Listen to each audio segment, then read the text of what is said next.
that would be at 6:30 p.m. So that's a day that's different than one of our regular meetings. That would be with Corey from Parks and Rec, and wanted to gauge the committee's availability to come together on that date. If that date doesn't work for most, I can certainly go back to Lori and look at another date, but wanted to bring that to you guys as one of the options that was given to us to come together. So I don't know if you guys have access to your calendars now, or you want to look at that, or if you want to circle back to me and let me know if that's a viable date. But again, that was March 10th, 6:30. Hazen, are those typically an hour as well, those meetings?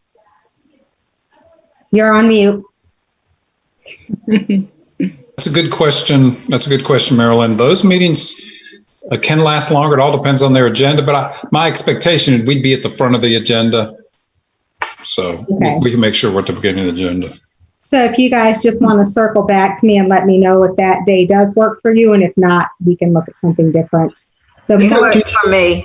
Yeah, I was going to say it's a Wednesday. I'm looking at my calendar. It's a Wednesday. Wednesdays are pretty good and free unless I schedule something, so I can work with a Wednesday. What? Remind me of the date again, Andisha. March 10th? Oh, sorry. Oh, sorry, 6:30.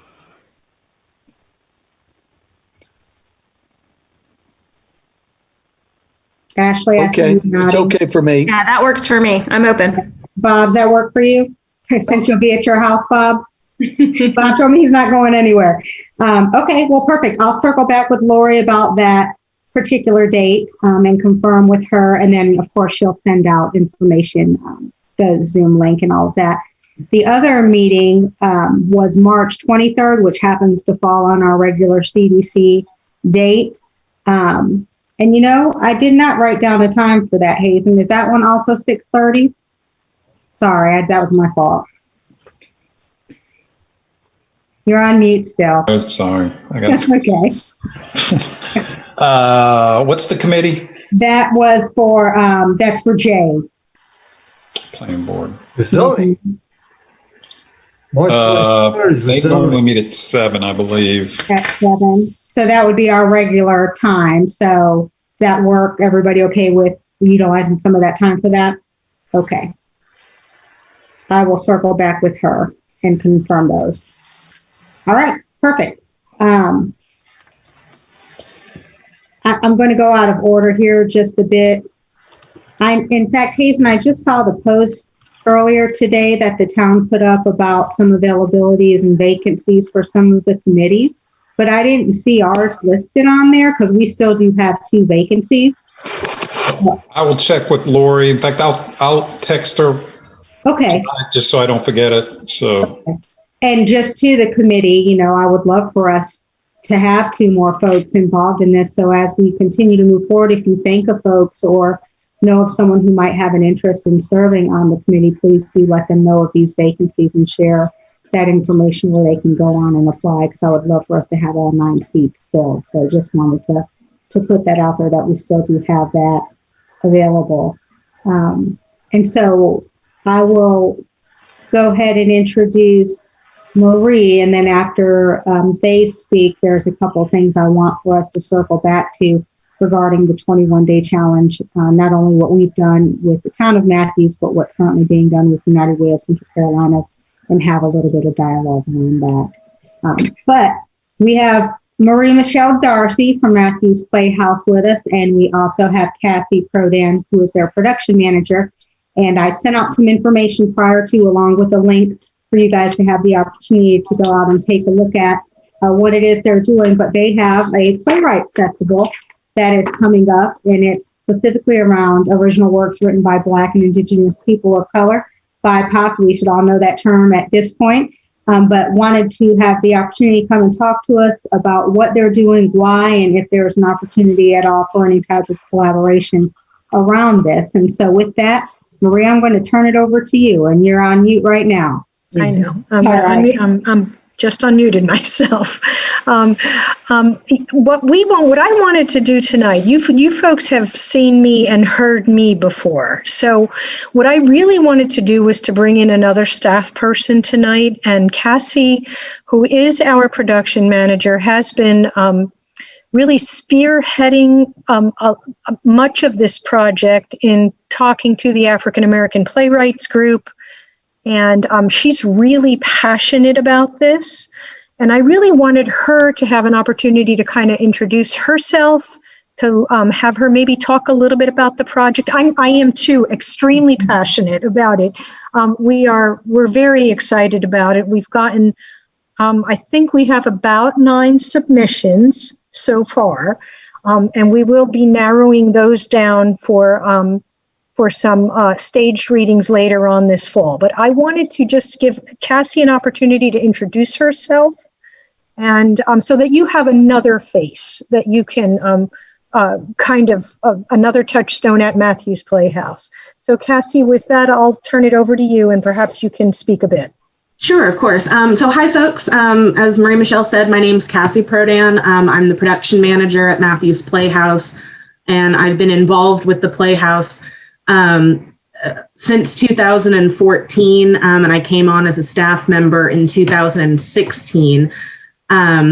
And Matthews Playhouse has been trying to figure out a way and how to extend our outreach into the community to more diverse populations.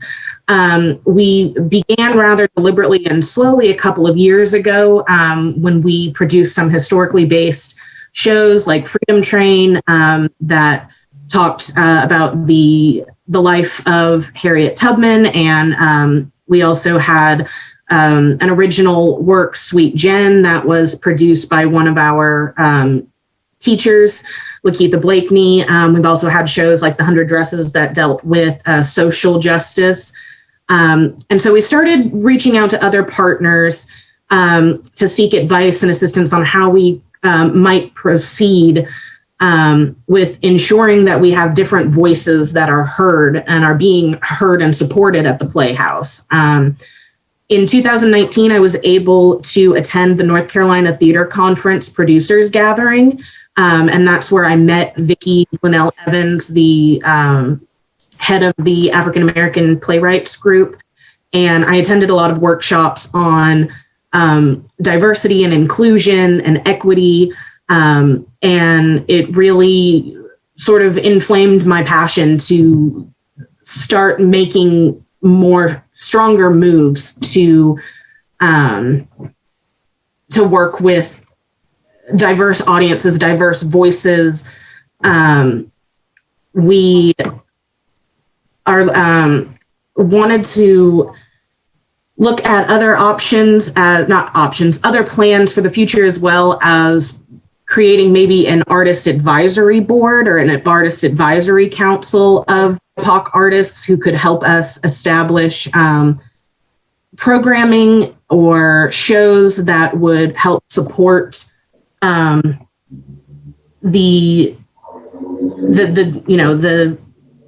new Underserved communities and voices that are that. Thank you, Marie Michelle. Right. That's okay. It's okay. Yeah, it's like sometimes other voices in the community that were not being heard, if you will. And so, and Cassie, when she came back from the conference, very excited about that, she and I began to talk, and we had started these efforts, but she and I think, really felt that we wanted to. One of the things I've always said is take them out of Black History Month. We don't want to just do what we're doing inside Black History Month.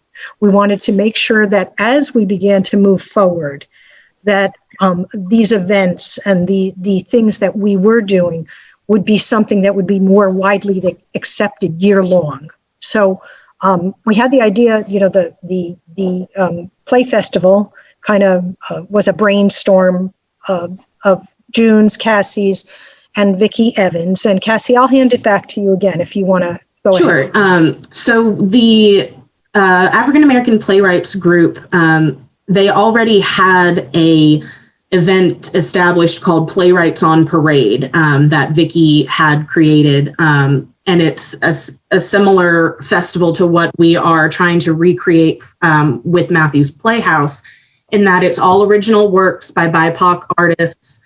And for the Playhouse, we are asking for submissions, original submissions, like a 10-page treatment. And then we will have a selection committee who will read through all of our submissions and select 4. And those 4 will then move on to a staged reading level of the competition. They'll be asked to take their 10-page treatment of a play and turn it into a 1-act version or a 30-minute version that we are hoping to be able to perform for a live audience. If not, we have plans to do that virtually. Those 4 staged readings would be reviewed by a panel of judges, and then those judges would select one that would be produced as a fully realized production as part of the Matthews Playhouse season.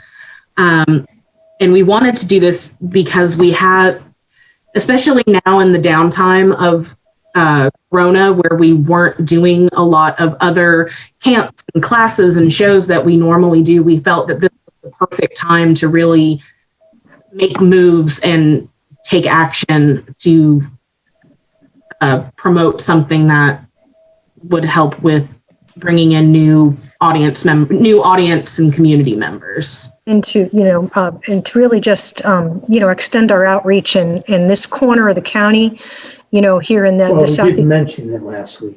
South. You're right, it was Tuesday. In this corner of the county to be able to do that. As Cassie mentioned, one of the things we are looking to do is to potentially, and I know I've spoken to you before about this, but we are trying to also expand our outreach regarding the board, and we really would love to be able to include on our board of directors, to have people working on our committees, more diverse voices. And then we would also we're looking to establish an advisory board that even as an interim step to be able to, an advisory board of diverse voices, people of color and others who would be able to, help us kind of establish what we want to be what we want to become is basically a standard at Matthews Playhouse, to be able to, yearly to be able to do something. If it's not a special event, to be able to do something that would have broad appeal to many audiences. So we're kind of at that point in time where, we wanted to come out, we wanted to kind of brainstorm and this could be, because the fully realized play will not be happening until September at the earliest, and because the staged readings will not be happening until April, we wanted to just put in front of you, the idea on how we might be able to collaborate or partner in some way with the diversity committee here, the cultural diversity committee in Matthews and/or Parks and Recreation, or some combination of both. I know that I have I have already spoken to Melissa Johnson about this, and I know she will not be back until the middle of next month, but Melissa over at Parks and Rec is also very, very supportive. She is, and I think she was very excited about the opportunity for us to be able to do something together. So, we're open. I'm not sure that, besides, of course, I can sit here and I can say to you, if we would really love for you to be able to put this information out to your own networks, if you will. That is one way to be able to get the word out.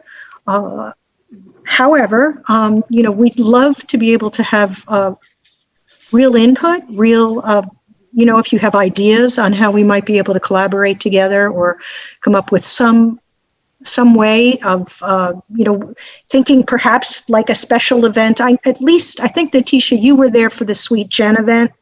Mm-hmm. And I know we did, we did a special event that evening. So if we, maybe we do something like that, maybe there's something in some way that you could plug in with that. I honestly, I would leave it to the committee and, to your committee here and the folks on the committee to perhaps, we are open.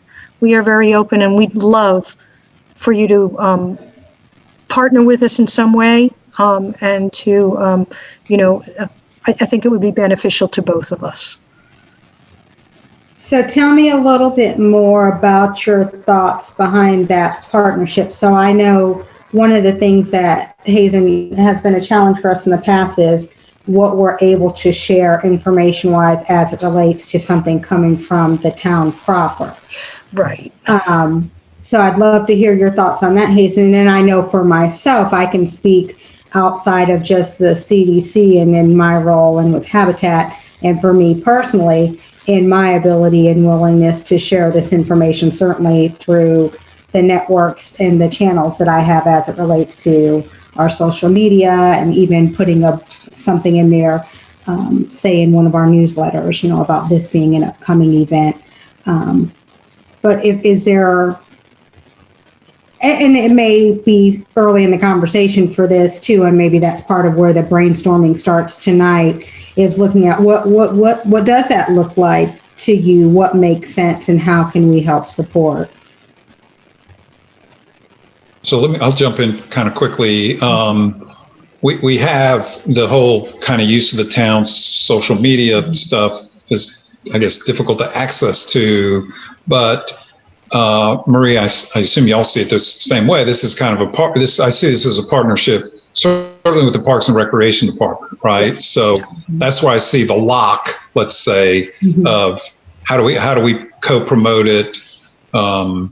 I do know we have a cultural diversity plan that's traditionally been like, gosh, how do we expand, our offerings and and we have good folks in place that are interested in this, but this would be kind of a real feather in the town's hat, even though it's just not all the town doing it. That's for sure. Right. And I understand that. I understand that. We have worked with Melissa in the past. She helped us with Sweet Gen. She worked together with us on Sweet Gen. She worked with us on some of the children's workshops that we have done over the last year and a half. She's helped us with those. So I kind of see that happening again. And again, I realize that, I think, Natisha, you're right. I think this is the beginning of that kind of brainstorming. And if we can engage Melissa when she is back, that we can, we could potentially, come up with something that I think would be of benefit to both of us.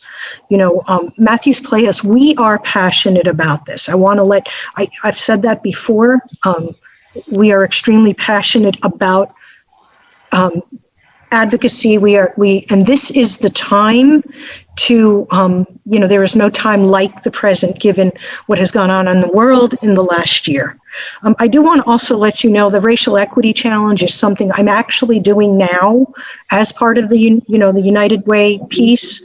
I have offered it to some of our board members, and there are, I think there's a few people who might be doing it at the present time. I haven't yet confirmed that with them. Unfortunately, we're kind of all doing it in, we're siloed. Unfortunately, we're not doing, I know you folks did the follow-up, which I think was, you did those, the meetings, the periodic meetings, which I think is really important. And I am hoping that I will be able to do that with, the small community, either at Matthews Playhouse or some others that I know in the community who are also doing the challenge right now.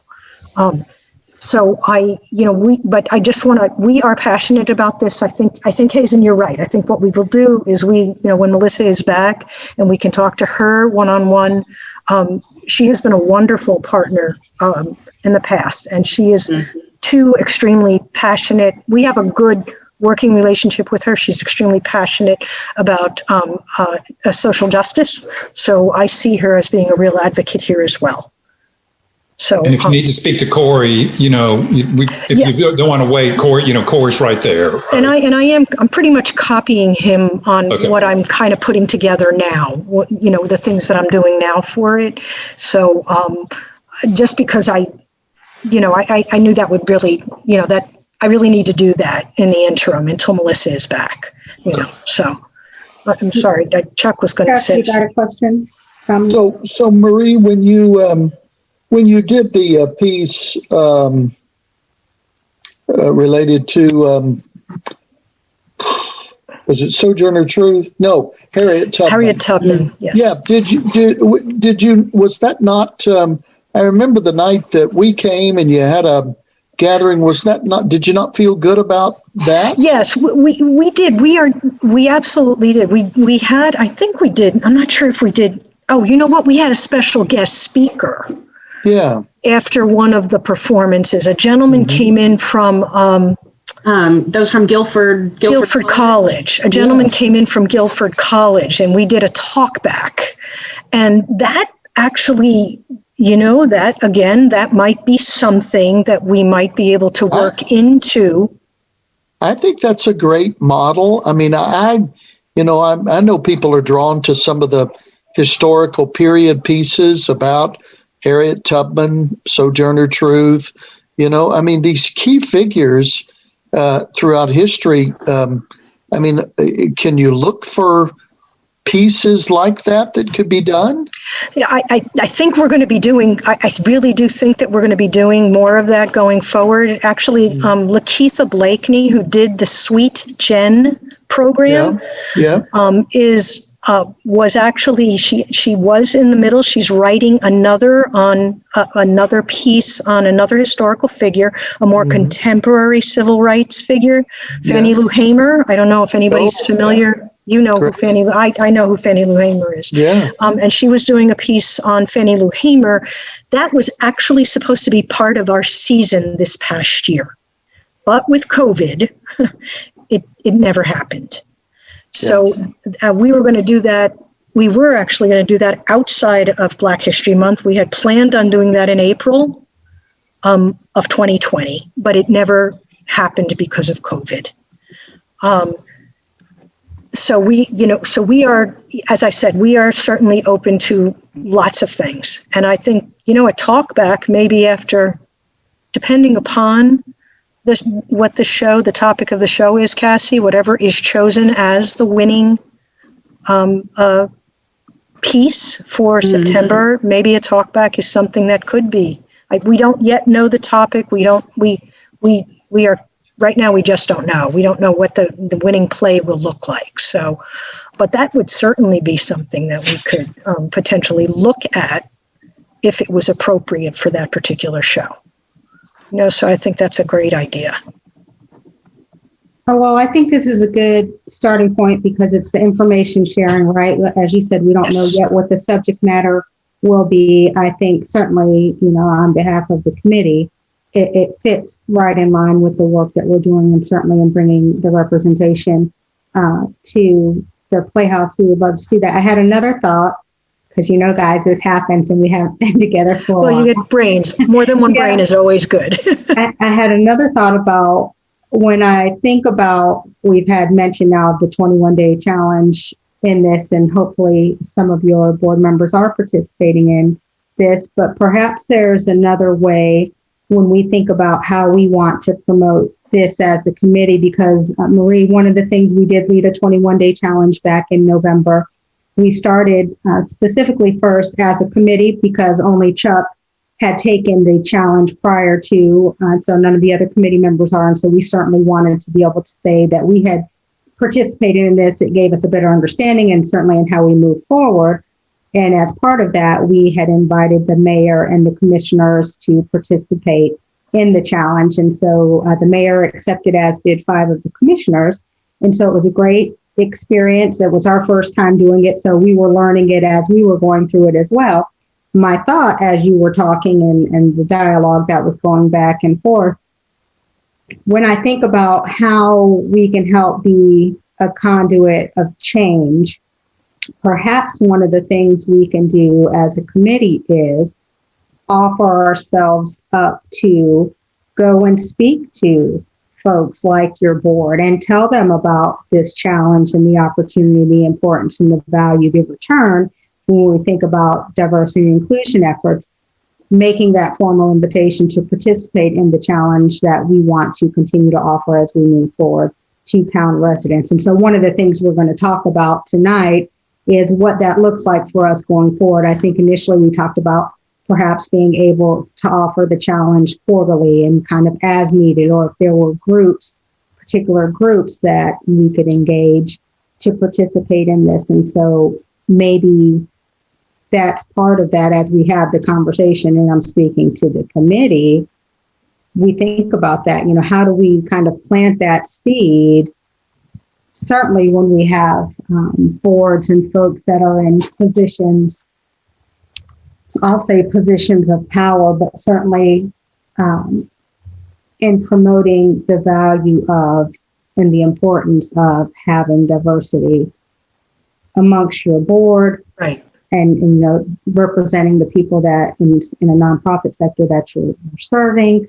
That was just kind of my random thought. There might be another avenue for us to kind of get that word out there in a different way, and certainly to translate the value of. I'd like to, Cassie and I, we can take that back to our board of directors. We can take it back. We can talk about it and see. I think it actually, to me, that sounds like a good idea. We'd love to be able to have, someone come in and just speak about that.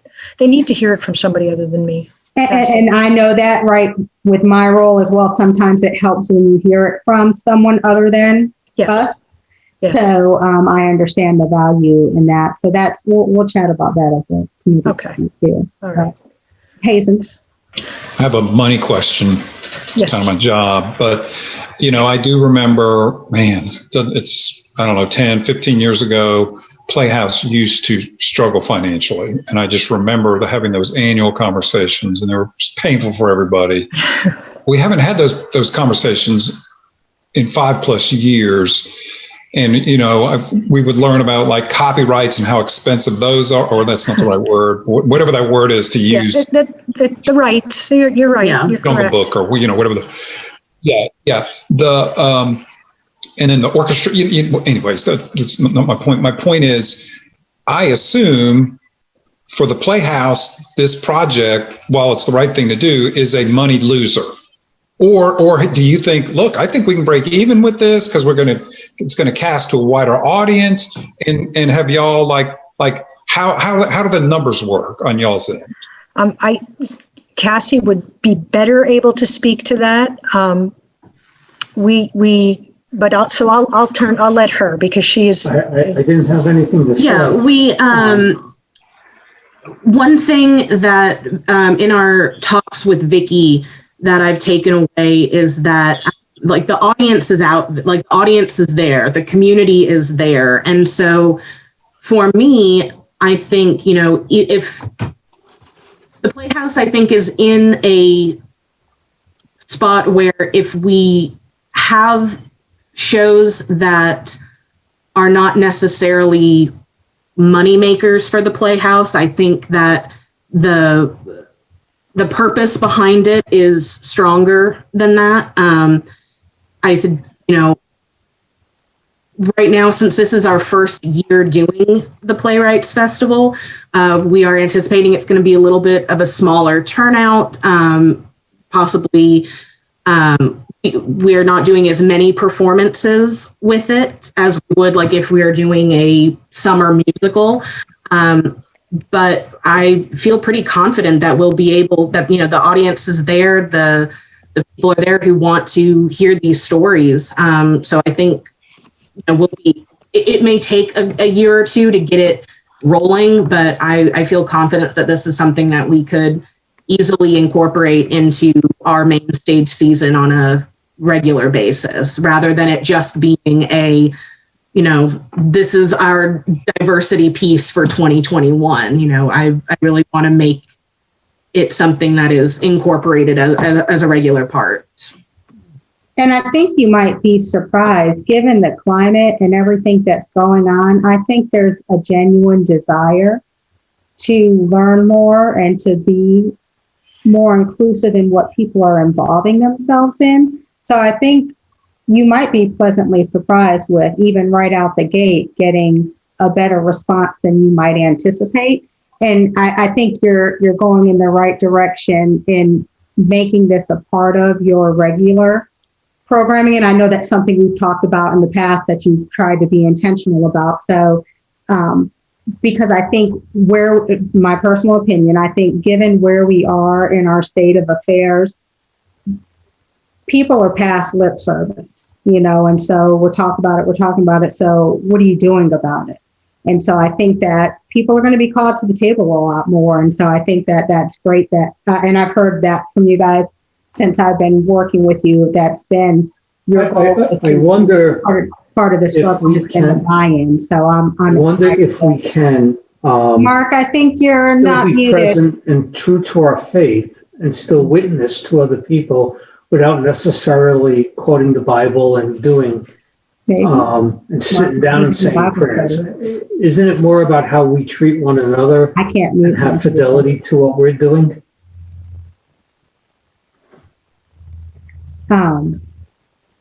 So I say that to say I'm glad that you guys have been talking about it. You've planted the seed and you're continuing to water that and try to grow that and to get the buy-in from the board. I know that's been part of the challenge. So I certainly support those efforts and your continued push to make this part of your regular programming. And so I think that we're at a point where not only I think it'll be more well received than maybe you anticipate, but that people are they're primed. I think that's where we are right now. Bob?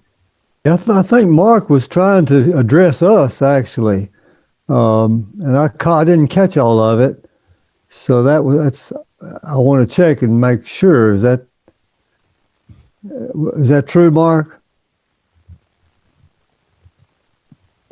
Mark, are you there?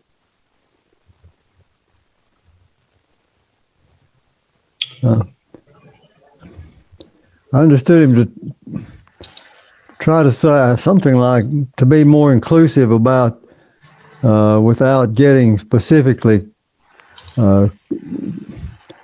Christian or spiritual, how to be more general. But I couldn't quite catch all of it. I don't think he was talking to us because I think we had to come through clearer. It felt like to me he was having a sidebar conversation on the phone or something like that. That's my sense. Okay. Chuck, were you going to say something as well? I'm sorry. No? Okay. The only other thing I wanted to say, Hazen, in terms of the money piece, honestly, we're making, quite honestly, with like so many other nonprofits, we're trying to make it up as we go along. We're doing what we can to try to maintain a presence in the community. That's what we've really been doing over this last year. I can't really say that we haven't really cleared anything. All of the virtual events, we haven't been able to monetize everything. So, we anticipate that COVID's going to be around at least through the end of the summer for the most part. So, we'll manage. We'll figure it out. We'll figure it out. I think that, but I do think, as Cassie said, I think people are primed. I think, Natisha, you're right. I think people are primed, and it's more than just talk at this point. At this point in time, people, want to do something. So, I think the support is there. I think it's there. I agree. And we'll continue to have conversations then about what this might look like. Feel like we'll circle back with Corey and the folks at Park and Rec. And if it's a town partner event that's sponsored by the town, we know from a promotion standpoint, then that's more than half the battle there. So we have some opportunities there. And we can have dialogue as a committee as well about what we might be able to do or how we could support. So we can certainly circle back with you guys on that because we've got some time. As you said, this doesn't actually roll out till September, the actual productions. And so we can talk about what we can do to help lead up to that. I would think those 4 stage readings that you have could be done virtually. I would imagine. Yeah, if we're hoping that we would be able to do some, depending on where we are in the world.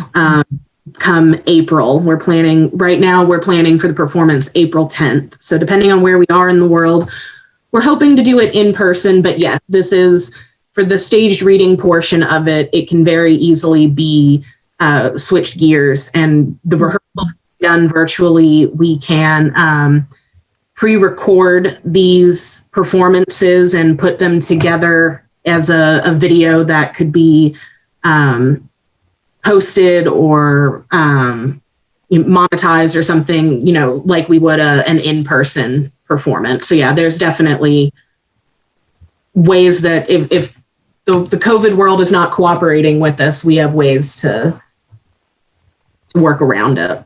Okay. All right. Any other questions for Marie or Cassie? All right. Well, we'll circle back. I'll circle back and certainly stay in the loop and with Hazen and the other folks as well, and we'll figure out how we can best support. All right. Marie Michelle, you're muted. Thank you for the opportunity to present. Thank you for letting us be here. Absolutely. Thank you. Okay. Thank you for your time. Thank y'all. Okay. We'll exit the meeting. Thank you Thank again. you, ladies. Take care. Thank y'all. Bye-bye Have a good now. night. Good night. So, guys, we heard mentioned the 21-day challenge. I'm just curious if any of you all are participating in the United Way challenge that's going on right now. Okay, so a few of us there. I know Hazen had his department heads, I believe you told me, are participating in this, going through that. And what I'll do, I'll send out to everyone the link so that you all can go on and see this. And I really, like I was saying to Hazen before we started the meeting, the way that they are handling this or promoting it, similar to what we did. I think a bit more structured as it relates to they're giving them actual things to watch and read and listen to. And then for each day, there's a particular journal that has specific questions around what they've asked you to watch or the subject matter, which, was similar again to what we did, just more defined in some areas. So this actually came about, I was reading on there today, they're using the same program, that was produced by Dr. Moore. And this was actually done first by an Ann Arbor and United Way. And that's where United Way of Central Carolinas came up with the idea to have this, to run this program. So it started last week, Monday. I'm doing it along with my staff and my board members. What I haven't done, and I was just saying to Hazen, I was a couple of days behind in the challenge. And so I have a board meeting tomorrow where I'm going to talk to my board and look at how we can come together kind of as we did on that weekly basis to kind of recap and have the opportunity to have a dialogue, because I really feel that's so valuable in this process. But didn't know if for those, I think it was Bob and Angela and Hazen all raised their hand that they're participating. Would love to hear your thoughts based on what your experience has been so far in that. And then I want us to, as a group, talk about how we see moving what we're doing forward, because even though they've done this, our goal was to have this be an ongoing, because as people learn about it or as we get the opportunity, we certainly want to be able to offer this challenge to folks in groups in Matthews. So Angela or Bob or Hazen, if you want to share anything about what your experience has been thus far, and I guess kind of even comparing to what we did and what you feel we could add based on what you've seen or experienced. Yeah, I like what they're doing. Also like what we did, so that every week there was a touch base, so you could talk about things. You talked about maybe as Marie talked about how to do that, at least toward the end. It looks like they're not going to do anything like that. It'll be Eddie Moore coming in, which is nice. So it would be a chance to hear him. It's on the 24th, I think. 23rd, yep, from 8:30 to 12:30. And so they're going to have supposed to be, a kind of an overview and not an overview, like a recap of everything that's happening. And they're going to have breakout sessions, is my understanding, as part of that as well, is what I understand it to be. Well, we are, I have our Charlotte Water Leadership Team doing it. And so it's somewhere between 30 and 40 people.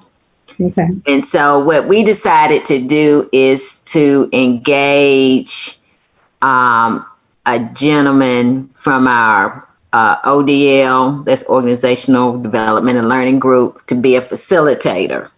And so I'm using a similar format. So our first session is Thursday, where we're going to go in and debrief. So I agree with Bob. I think it's helpful to debrief every so often. And so we've got our training team that's going to take the group through that. And so we normally do our leadership team meetings, because there's so many of us. We do them at 2 different times during the day, but we decided for this process that we were going to do it once and have everyone in and facilitate. But it's a nice program, and it was very helpful, I think, for me to say, well, we did something similar with the town, and so it's going to be. I think that I'm excited, and I'm waiting on that first debriefing to kind of see how folks are going to talk about it, because it is somewhat different when it's your workplace. Right. It's a different. Different dynamic. And so I'm not sure whether people are going to open up or kind of be reserved, because after we finish, we still have to look at each other every day, and work together. So it'll be interesting. But yeah, I'm super excited about it, because, we work all over the county. And so to have people who work in water to go through this, I think just gives us another level of sensitivity as to what's going on in the community. So we did it too with the department heads, and I tried to be, like, are we in, like seeing, I want people in with their heart and their soul, I guess, if I can, right? And I tried to gauge that to see if what are we making us do now? But as I look across the department head group, I feel like they're sincerely on board. I don't know about y'all, but I loved, and I guess I had lower expectations when this group and the town board met, and with Marilyn facilitating, my expectations were exceeded. It felt like a rich, genuine conversation, and felt very fulfilling to me. I haven't had that same feeling, and I don't know why. I mean, I've been kind of been the facilitator, which bugs me a little bit to be in that role. And I do remember last time being super excited about, there were some things that were like brand spanking new that like were very, very interesting to me. So we'll see. I guess that's what I'd say. I'm looking forward to the next one. But the thing I wanted to dovetail off of is Natisha spoke to the Rotary Club about the CDC Monday and the 21-day challenge. And this is a pretty conservative group of old white men, by and large. And, I know from sitting some of those guys, they're pretty conservative. Mm-hmm. But it was well received, Natisha. And I heard people say things that I thought, I'm impressed that this is coming out of this person's mouth. And I guess what it makes me, we were talking about early, timing's everything. I think like with the Rotary Club, it's got to be voluntary. But if we had 10 or 12 people doing it, on I don't know, Tuesday afternoon, I don't know how we'd work it, but I would really like to strike while the iron's hot. And, we may have 500 people before we know it in Matthews that have gone through this challenge. So, I don't know if Kiwanis is next. I don't know, but that's my 2 cents. And I got a lot of email after that meeting, Hazen, from folks that wanted to learn more and would like to participate. And so I said, after I let them know we were having this meeting today, and the committee would be talking about, how we move forward. And I think part of what makes what we're doing different than United Way is the opportunity to have we have personal relationships with many of us, with the folks that we've invited into this challenge. And so I think the dialogue is different. The conversation is different. It's certainly, I feel, more heartfelt, because I think these people are really trying to educate themselves and are open to learning something different. And when I spoke with Hazen yesterday, I think that's the biggest piece. And we talked about this in the beginning about meeting people where they are. And we know that they're all over the spectrum for that. But the biggest thing is having the comfort to be able to not feel offended going in, because when you say that racist word, we talked about this, and like people shut down are automatically offensive. So being able to get past that, to truly just listen and learn and just to have an understanding, I think is what's huge. And so it was funny when I saw this challenge come through, I thought, the audacity, because, we came up with this idea and here they are doing that. So I think that's kudos to this committee that we were at the forefront of this and brought this, to the town and had the inclination to do this prior to somebody else picking that up. And so while theirs might be bigger and shinier, I feel what Hazen said is true. What we brought to the table and how we facilitated with Marilyn at the helm of that, and the opportunity to come together weekly and to have that dialogue, I don't know that they'll be able to replicate that. And so I still say we get the gold star on that one. I'm glad they're doing it because it opens it up to a whole lot of others, and at least the conversation is there. People will be familiar with that. But I think we have a lot of opportunity here still within the town. So that brings me to, what are the next steps for that? And I don't know that we have to answer this tonight, but I think we need to come up with, what does that plan look like? Do we want to offer this quarterly? Do we want to do like we did with the commissioners and mayor, where we're going to particular groups at first to say, hey, we'd like to offer this to you? And so I'd love for us to start to brainstorm and come up with, what's the rest of this year look like? How do we want to proceed with this? I do think it is, the time is now. We are primed. I shared with the Rotary Club yesterday. I'm doing this with my staff and my board, but in addition to that, I am also pursuing, I start classes February 3rd through Cornell. They have a certificate in diversity and inclusion. And so that's information that I can come back and share with this group, and certainly with my team and with my board. And so saying, not just talking about it, but how can we really impact change? And so it's something I'm very invested in at this point, and want to do whatever I can to help support our efforts. So if off the cuff anyone has any ideas about, what do you think is best as we move forward? Certainly, first let me know, is there anybody that thinks we shouldn't continue to do the challenge? I don't know that we have that in the room, but certainly if there's any reservations to that, we certainly want to hear that. But. No, I didn't have that concern, but I did want to say I felt exactly the way you felt when I saw that. I was like, audacity. But I'm a fan of and not or. And so I saw the value in their methodology. Like, it was very specific for us. We are a committee about, cultural diversity, and this is our town. So our goals and our mission was very specific. I think necessitated and facilitated that.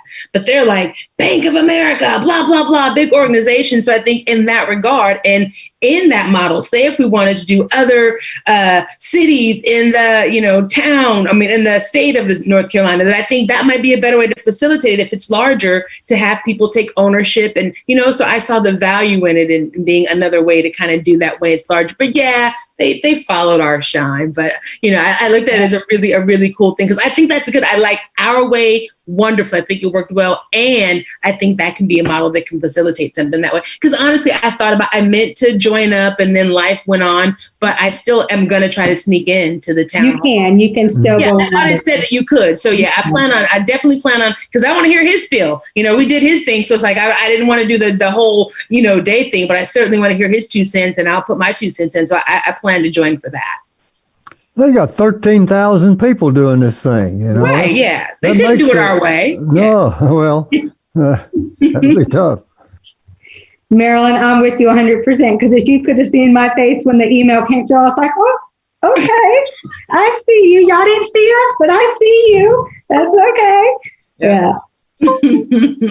Okay.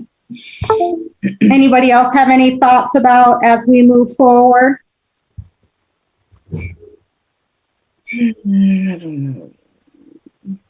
I'm still thinking about my notes are on the playwright stuff. I'm excited about what they were talking about. You know, I take one chunk at a time. In about 45 minutes, I'll be thinking about what's happening here. So I'm on a bit of a delay because that was a lot with the playwright. So my brain is going, but anyway. Yeah. It is. And that's one thing I will say with Marie. She has had that consistent message and desire to want to be more inclusive and to help her board understand the value in diversifying what they're offering, not only in terms of their shows, but who they're bringing to the theater and who that audience is. So since I've known her, that's been a consistent theme for her. So she's steady in that. And I hope she feels she's chipping away at that and starting to see more of that. Would the challenge help her board? I think so. And so, yes, and I think it's with anybody that we bring to the table with this, how willing are they to actively listen and participate and really, take that information in? Because that's hard. We've admitted that as we've gone through this process. It's hard to take ownership of that because it's heavy. And we all talked about that when we kind of debriefed, when we went through that. And I know there were some days that some of us had where it was really heavy and it was hard. So, yes, I think there's value in any board and any leadership in taking this. Absolutely. So maybe as we figure out how to spread it, maybe one idea would be maybe a more targeted approach. Because I know at one point we talked about maybe having something for the general community, but we weren't quite sure. But it's just listening to the conversation is making me wonder if there are some specific needs in the Matthews community that this could be used as a tool and our group could facilitate that. Yep. Just kind of thinking how we move forward. So as an example, a couple groups come to mind, and we talked about some even prior to us having the break. So like the Rotary Club would be an example, right? Outside of that, like there's the Matthews Human Service Council, where it's typically several of your nonprofit leaders from the community. So we could be very intentional about, we talked about the police department, we talked about the fire department, about being in front of those groups. And I think what will make us different than what you're seeing with this group of 13,000 is that interpersonal piece, so having that weekly opportunity to dialogue and eventually being in person, because ultimately, even though I think we had great success doing this via Zoom, given the subject matter, there's nothing like being in a room and having those real conversations in person. I think that's just a different element, and it's just a different level. So yeah, and I think you need both, and maybe there's a way to capitalize on what's happening with United Way, because I'm seeing that more of like a corporate type of effort. Mm-hmm. But when I really think about it, it gave me the opportunity to talk to my leadership team about participating. And I'm not quite sure whether, because I let our group decide. I didn't want to push it on. I said, hey, it's not threatening. I encouraged, but by it being sponsored by the United Way, I think the conversation is going into different organizations because it's associated with United Way. Mm-hmm. And so, it's almost like we can, when this is done with 13,000 people in our community going through this, some of those people are going to go back to the town of Matthews and live. They live in the town of Matthews and other areas. So it's almost like we can capitalize on that exposure and do it some more within the town, have more sessions in the town that are targeted. And when you think even further down the line, so once we really get this all figured out, because, we've done it once, and so we'll continue to refine and improve as we move forward, hopefully get to an in-person component, having different breakout sessions, that type of thing. Then what is the after for that, right? So what is it that, so Marilyn, look, this is where we come in and win this game again. Yes. What do we come in? What's the part two? what's the next chapter? Because we heard that even from some of the commissioners after, what can we do next, or Yes. where can I learn more? And so that it's not just the end all at the end of that 21 days, but these are opportunities for engagement outside of this. And I don't know what that is in this moment, but certainly giving thought to how do we circle back or keep that momentum. So United Way can't have that idea, but we certainly can. Yeah. So, give some thought to that too. And maybe part of that is, Angela, with what you're doing in your workplace, what I'm doing, and those participating, what are you hearing back? Like what I hear back from my staff, what I hear back from my board. And we can start to compile that and look at what is that still unmet need or an area of focus that we might want to pursue. So, let me make myself a note because I'm getting old. Well, my question is, how do you get to people who really don't want to be there? Or don't want to, just don't want to look at that. I'm being honest, those are the people that we can't get everyone, right? No, we can't. Some people, and they have to be on their own path and their own, might not be for them at this time. So I'm really inclined to allow people to go on their own journey and find their own path and, not put a square peg into a round hole. I don't want their path to be blocking the path of others. And that kind of goes with what we said too, Bob. We know we didn't get here overnight. We're not going to change this overnight. And so sometimes that's part of the acceptance. And I think part of this challenge is we're not going to solve it, right? There are going to be people that aren't going to listen and that are just going to be naysayers. And that's in their own time. Hopefully they get there, but we got to keep moving forward. Right, we were talking about Harriet Tubman before she left off, and she said, the quote that they say may or may not be true, that Harriet said, I freed 1,000 slaves, but I could have freed 1,000 more if only they knew they were slaves. Wow. We can't free everybody. So if they don't want to be there, then they can do it another way. That's my philosophy, the Harriet Tubman philosophy.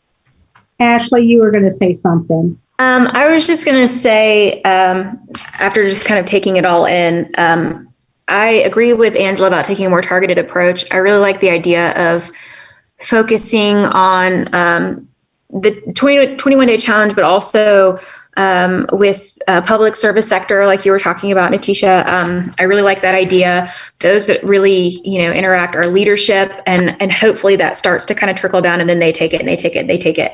I think the other part for us, when you ask about what our year should look like, meeting with Maria, I thought was very exciting, because I feel like if we could focus on at least an area of the community, it's kind of hard because everything is so hectic. But if we kind of have the 21-day challenge and the follow-up, maybe we can kind of tie the two. So we have this going on and we're implementing this knowledge base, but then we've got some other piece of the community that we're working on partnering with. And, maybe it's ongoing, maybe it's special projects that we do.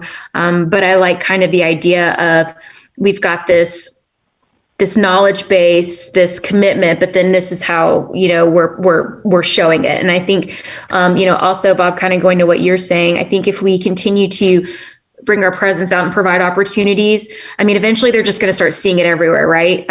It's kind of like I'm hoping it's kind of like when you're seeing a commercial, you get the jingle stuck in your head that hopefully, we can't, you can lead them to water, but you can't make them drink. And I think it's kind of that way too, just providing as many opportunities as we can, and, hopefully start coming around. But I think that is a concern of ours. I think by providing a multitude of different ways that we can reach people, would be beneficial in our community.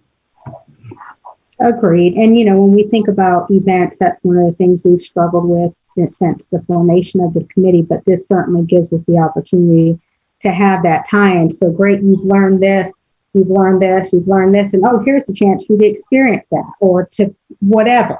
So I think, as we continue to go through this and flesh this out, we will see some of that come to fruition too, where it becomes a funnel. We're funneling them then to this next opportunity of engagement, and then hopefully that leads to another and another. And so I think we're at the starting point, and I think I'm really, really excited that this is where we landed, given what this journey has been, and certainly those of you that have been on the committee longer than me, I'm sure, can appreciate that too. That we actually have not only traction, but we've had action at this point. So then what I'd like to do, the charge I'd like to leave you guys with is think about what do we want this to look like? And not only how often, but how we roll this out. So is it that when we do this 21-day challenge, is it that all committee members have to participate in that each time?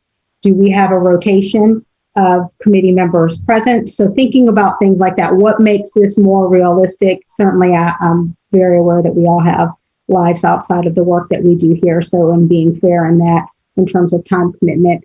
And maybe it's a matter of people stepping up to say, I'd like to lead this, and we come up with a schedule based on that, and their availability. So give some thought to that, and jot down what those ideas are. And if you want, you can just shoot that to me in an email, and I can compile that, and that gives us some direction so that when we come back together, we can kind of flesh that out and come up with something more formal to help give us direction on next steps. I don't want to lose the momentum. I think you're going to be seeing now a ton of new diversity and inclusion positions that are coming out in companies and organizations across the nation. And so I do think this is our time, and I think we're ready.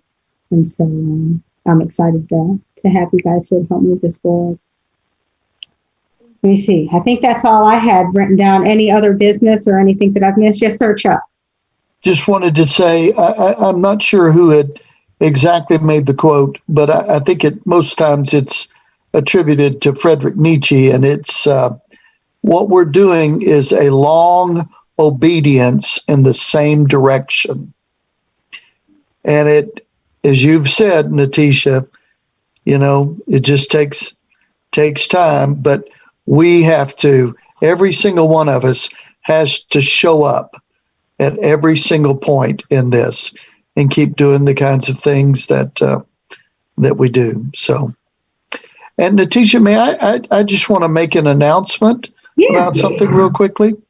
I've mentioned to you before, I think I have, that we have our 11th, to me, that's a long obedience in the same direction, but 11th Community Forum on racial justice that's coming up on February the 16th. It will be a virtual thing, and it's interesting because there's two parts to it, and I wanted you to know the two parts. In the morning, there is a workshop for clergy in the community on preaching to confront racial justice. And so that's a workshop in the morning for preachers.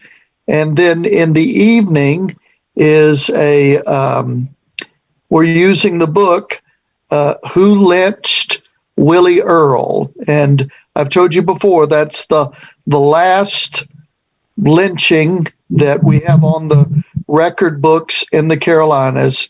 It's a terrible, difficult story, but it's an important one that we think confronts a lot of these kind of issues. And so the evening forum at 7:00 is going to be led by a teacher, a professor from Duke University. His name is Will Williman, and he'll be leading that. And 7:00 in the evening.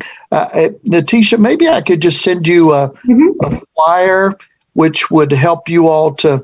It'll be on YouTube, is the way you can link up to it. Matthews United Methodist YouTube, but it's being sponsored by these community churches here in Matthews. Yeah, if you send me that, I'll get that out to the group, and we'll share that at Habitat as well with our network. Okay. Yeah. Thank you. Anything else from anyone else? I missed you guys. Yeah. Good to see everybody. Hazen still owes us a holiday dinner, I'm just saying.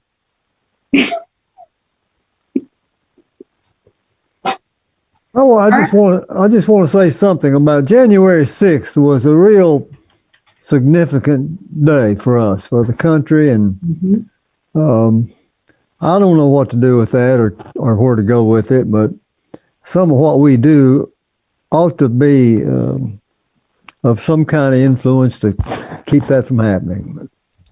That's what our hope is. And so, Yeah. part of that comes down to what's happening within our systems and education, and what we're doing is how we hope to change that. So Yeah. that we'll keep doing what we do. In some ways, the divide is there is the racial divide, but this was another kind of divide, and maybe even more.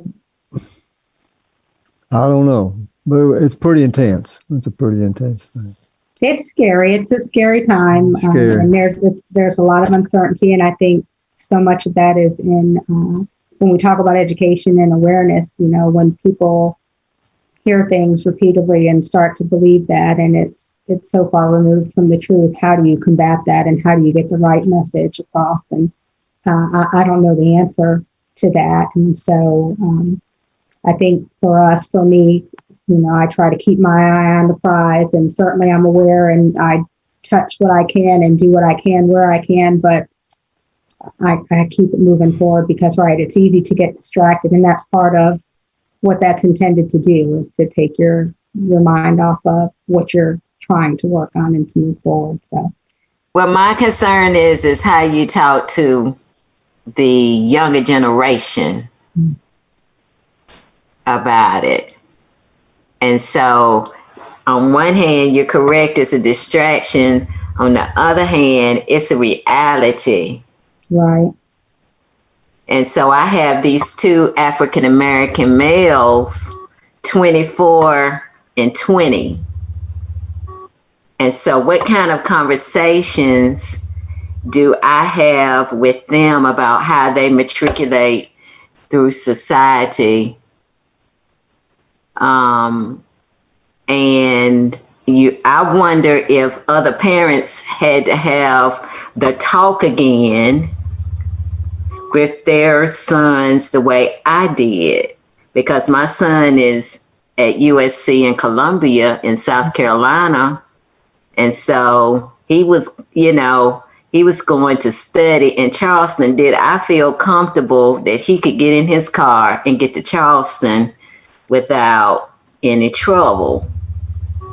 Mm-hmm. You know, so is that distraction or is that reality? It's just, you know, we just have to, I don't know, beyond praying, we have to really, I guess it just emphasizes to me how important this work is.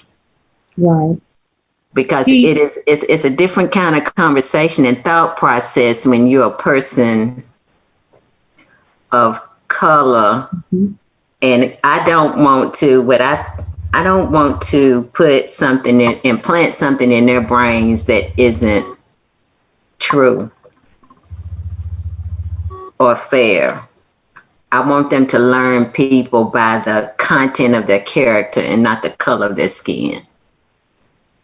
I think that's very valid. Do you feel that this was what we saw that day? I kind of liken that to George Floyd. People had heard that those things happen, that this is, you know, something that happens, but they hadn't seen it. So do you feel the events on the 6th was similar to that? And by that, I mean, when we talk about privilege and the fact that, right, had that been people that were part of the BLM movement, you know, we know that would have been it would have ended very differently. Do you think that provided that same type of in your face, two different Americas, two different realities? I think some of that happened that day because it was just so unbelievable that was happening.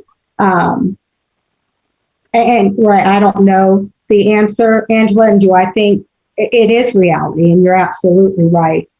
It is also a distraction. And so where is that? What's that fine line? How do you manage that? Because they have to be aware, they have to know, but at the same time, you have to be wary, you have to be cautious, eyes wide open. And yeah, you're in a limbo, you know, and it's a constant anxiety because you don't know. So I think it was a wake-up call for many because it was what is too far, right? It was too far. So I don't know the answer to that, but I think that was another one of those moments where it was like, this is real. And what bothered me is how when the representatives came back and they were still voting, to do what they were doing, but how they kept pulling in and comparing it to the BLM movement. You have people that are literally fighting, saying they just want to be able to live and survive encounters, and it wasn't apples to apples, but the fact that they kept pulling that in, it's just like, kind of like what Bob was saying, they're not hearing it, right? They're not going to hear it. They don't want to hear it. And so it's so frustrating though to sit there and I'm like, how do you even try to connect these dots? And so I'll leave it out. We got a lot of work to do. Yeah. I have listened to Peggy McIntosh a couple of times, partly based on your recommendation, Marilyn. And she's been really helpful to me to help me understand, Angela, that when I go to Charleston, if I drive to Charleston, I don't think about that. It just doesn't occur to me. And I suspect that's true for a lot of white folks. It just. Shortly after the 6th, I became more concerned about just my son's whereabouts because I guess because of what happened on the 6th kind of brought it back to my forefront as to something that I should be more concerned about. Both of them, and Bob, the boys, they matriculate through society like everybody else, and they are law-abiding citizens. I mean, my oldest graduates from law school in May. So, That's impossible. It's just, you got to have, it was really, it was more to it than what happened at the Capitol. It is what happened to our society. And I'm thinking about the next generation. And how do we ensure that they aren't negative or weren't negatively impacted by what they saw or by their mother implanting something in their psyche about being unsafe because he wants to drive from Columbia to Charleston to study. It's just much, much deeper. Yeah.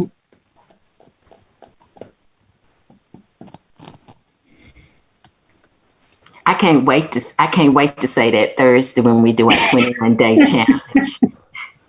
Hey, Angela.